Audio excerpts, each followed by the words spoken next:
The question asked by Siddharth is how to attain maturity. How to attain maturity. We'll have to first understand what this thing called maturity is. To go into the question of maturity, we first have to understand immaturity, because that is what surrounds us day in and day night, right? The fact of the matter is, as we are right now, immaturity is closer to us than maturity, right? We'll see what immaturity is.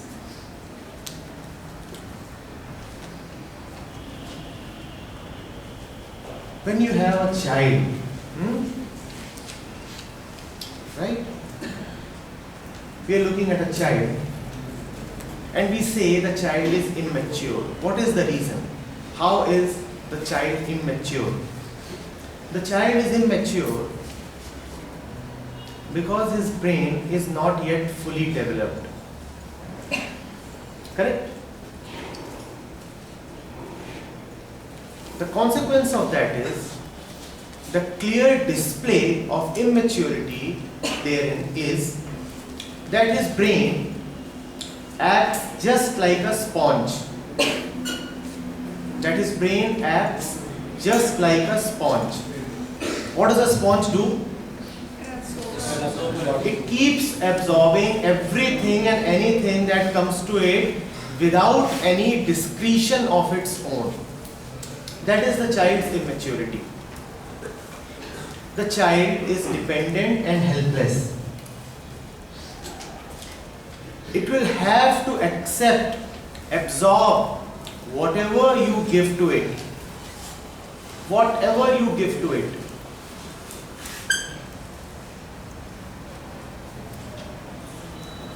Its brain is not yet ready to become a seat, a proper seat of intelligence.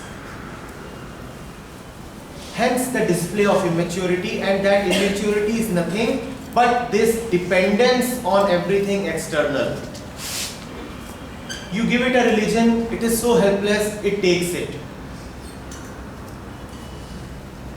You give it a religion and it is so helpless, it can't even question that why are you making me this or that.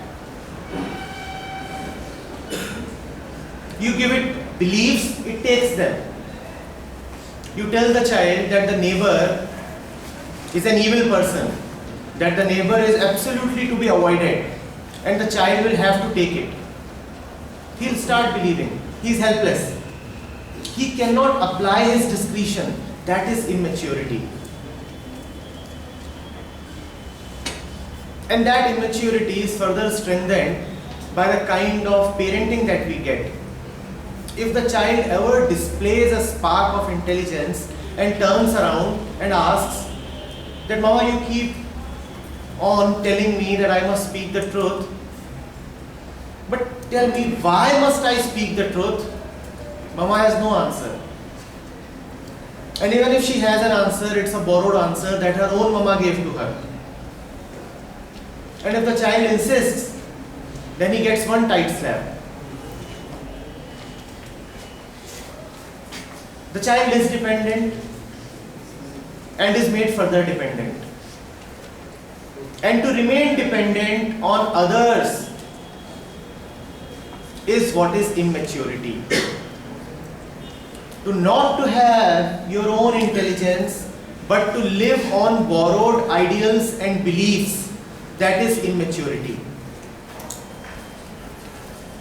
I cannot apply my own intelligence. You told me that such and such career is wonderful and I have accepted it. I have gone into that kind of career. You told me that this kind of studies are wonderful and I am proceeding with those kind of studies, that particular branch of engineering. The entire world is doing something, hence I am also doing that.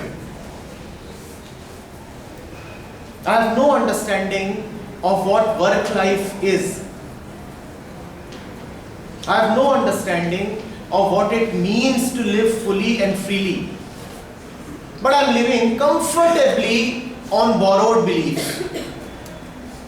And if those beliefs are questioned to the core, I really have no answer. I really have no answer. If someone asks me, what is this education thing that you are doing daily? I do not really understand the real meaning of education.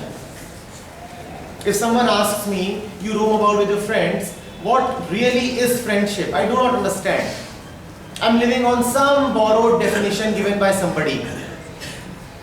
Nothing comes from my own understanding. Nothing is fresh, nothing is new, nothing is really original. All stale, all repetitive. That is immaturity. So how to attain maturity? So how to attain maturity then? You can attain maturity only by being your own individual.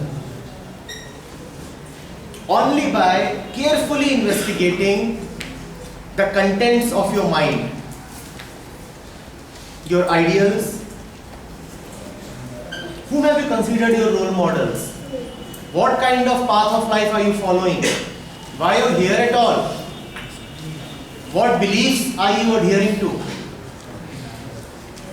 When you look at all this, there is freedom from the slavery of the external. Then you are no more a sponge. In that intelligence, in that freedom, there is maturity. Right? All right.